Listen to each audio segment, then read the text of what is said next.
Okie dokie. Alright, so hopefully we're back. If we're not, we'll turn it into part 2. So, while you've been gone, what I've done is I've cut up all that ginger that I didn't want to lose, and that's all in the freezer now, into slices, because I know that I tend to use it into soups and things, so I know how to use it. This chicken skin, I'm going to lift you up. Don't get sick. You're going to be moving. Alright, so this is pretty much how it's going to go. I'm going to bring you over here. Oh, jeez Louise. This is not cool. Can you see? Oh, there you go. Can you see? Alright, so for those 4 pieces of little pieces, I've got... Oh, it's a bit hard to see. What happened there? Is it me? It must be me. Can we get it to go? There we go. Yay, got it. Alright, so if you can see that bit of oil down the bottom, that's enough. Now the chicken, technically what you should be trying to do is getting those chicken skins to the point that they are like chips. Okay, so the more you, and I wish you could see it, there's actually good, out of those 4 pieces, I actually got about a good tablespoon's worth of fat, and it's flavour fat, which is absolutely fantastic. So, I should, and that was on high, cooking it away, moving it around, turning it over, you know, getting every little, like that's still got, that is actually still got juice in it, so that could actually get fried down a little bit more. But there is enough, and I'm going to leave them in there for now. If you don't want to, take them out, but wait until they're like a chip, in that sort of consistency. I'm putting in her 3 cloves of garlic right into that fat, and very quickly I'm throwing in 1 onion chopped up, and getting all that really nice chicken fat all over it. Looks good. Getting it all in. So I'm just going to lightly now wait until, what's the word? Sweats. I'm going to wait till it sweats. I've got the chicken already cut up, and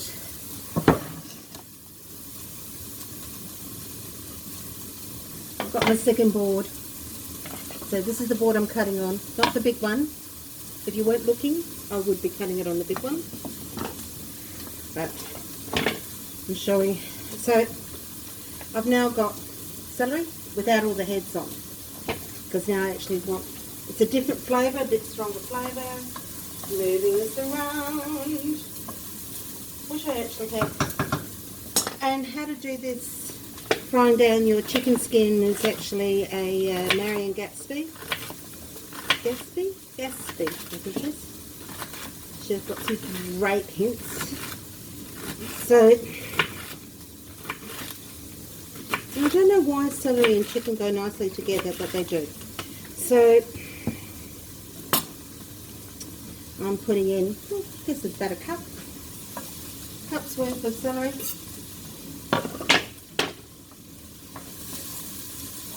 Moving the 2 together. Oh, it's smelling so good.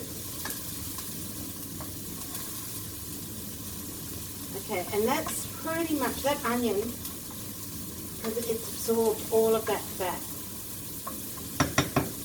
And it's not very much. That's all that's left of that celery. So that's cool. Wonder when we're going to see whole celery again. Okay.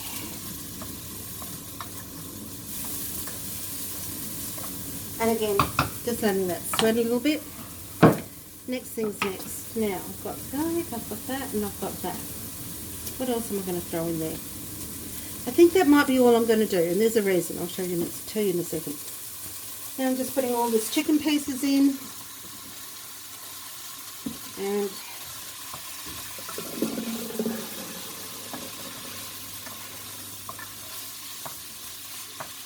so on this chicken there might be some fat still on here, so that is just going to be fried up, moving it around, letting it go,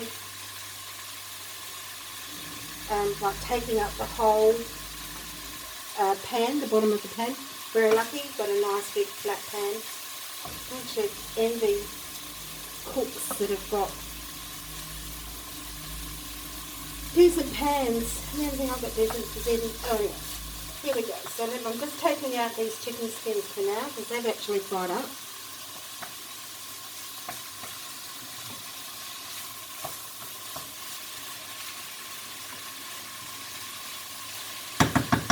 That can cook there for a second. When we're talking about the chicken skins, like that's hard as, that's really nice, it's crispy. That's what you want. And if you like roast chicken skin, hide it for everybody.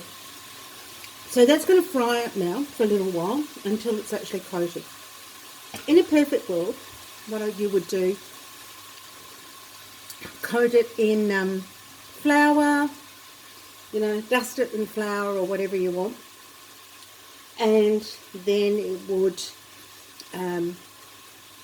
thicken up your juices that you're going to actually use. And I'm going to be using some, when I do branding, or what the heck, this is just some condensed cream of chicken, Americans, chicken pot pie, your base. This is so yum. Okay, so what we're going to do with this now, going to brown it up. Brown it up and not have it stick. Your chicken is going to contract or shrink a bit with that. I've only got to put celery, garlic and onion in here for now because I'm going to cook this up with the chicken condensed, and then I'm going to, after we've had a meal of it, and honestly for two of us,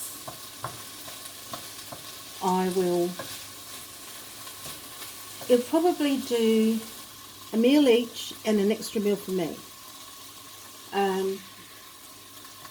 And in a way, if you want to go and have a look at my Kmart pie making, chicken pot pie, you will actually see how this base basically is. But what I'm going to do is I actually want it runny because I'm going to want that juice for that soup juice, and I'm going to put whatever's left over here. I'm going to bung it into the freezer. So we'll have our dinner tonight, and I want the juice. Is that called sauce? Not yet. I'm going to then put in mushrooms and potatoes and carrots in the juice, and then I'll thicken it up, and then that will become a gravy. If you're lucky enough to get puff pastry, then you can use that to make up a chicken vegetable pie. But pretty much it's going to do 2 meals. Well, could even do 3 meals really. Anyway, 2 meals. So the next time we'll have mushrooms in it. Mushrooms is an alternative protein. It will take on any flavour. Mushrooms are magic things. They take on the flavour of whatever they're cooked with. So if they're cooked with the protein, they'll take on the flavour of the protein. If you don't have enough meat, throw in mushrooms as well. Chop them up. Button mushrooms. Not the ones, the really expensive mushrooms, these ones. Going backwards. Now these are called white caps. I always know them as button. Anyway, these ones. Normal mushrooms. Chuck them in. They will take on the flavour or whatever the meat is. So you'll get double the amount of volume and flavour with less amount of protein. Now, this is not quite ready yet. It will be ready in 1 minute, so you're going to, in case I lose you again, maybe I didn't lose you. Possibly not. There's always a possibility. So then we'll have a look and see. So this is actually almost done. You could put some peas in here if you like, but I actually want to make these meals you know, similar but not the same. So, alright, so recapping. We've actually fried down some chicken skins off 4 drumsticks. That's given me enough fat in there to fry up 3 garlics, 1 onion. And you can actually hear there's still moisture in there. So that's it's a really good non-stick thing. But there's nothing sticking. So those 4 skins, it's amazing how much fats you'll get in there. And there is a bit of juice down the bottom because the celery is actually given out its moisture. And the chicken has released its fats that were in it and its moisture. And depending on, you know, your temperature, this probably could go a little bit more, but that's all cool. Now, depending on what you want, you can either put seasoning at this point or put seasoning in at the end. So, I'm going to put seasoning at the end, the reason being, sometimes tin chicken is quite salty. And I don't know yet. So, in it goes.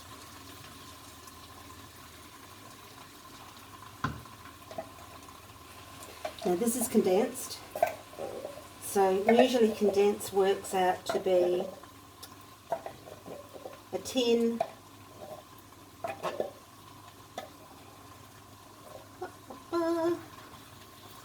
and 1 lot of water.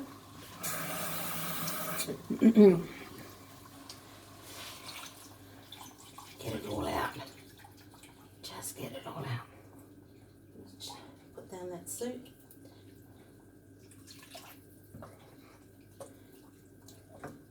Gonna have to read it. Haven't got my glasses on. Is it 1 or is it 2? Directions on stove.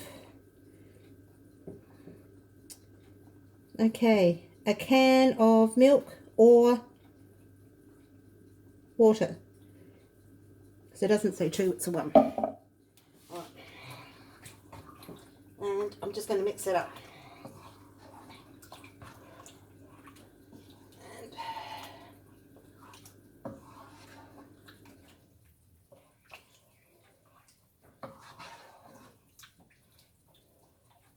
And because milk's going to get expensive, I'm doing water instead. If I had some powdered milk, I'd use powdered milk. And actual fat, I could use, some coconut milk. Now, 1 can has given me gravy. Now that's all mixed up. It's given me gravy consistency, which is like, that's why they're saying it's cream. And I'm going to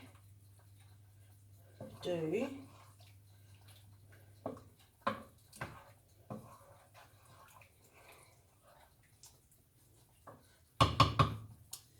because that's going to be cooking. I'm going to give it just a little bit more, another half a can of water. At this stage you could actually put in half a can of coconut milk or coconut cream, that would work. But I just want this to cook now slowly, get all that chicken flavour into the soup with the soup, and I will wait until it's finished cooking. Now this is probably going to take, it's really quite quick, half an hour, yeah, half an hour, or on low for simmer for an hour. And the lower you cook it, and the longer you cook it, the more tender it'll actually be. Great flavour. And I'm trying to show you what I've got. It's a bit hard, but it is. Can you see there? Can you hear what I hear? Okay, got this. So it's actually, okay, and the pot's quite full, and it's looking good. And I'll try to put you over here and actually get you to have a look. I think next time I'll move everything over. So it's looking quite good. Oh, that's the soup. That's it there. Too hard to tell.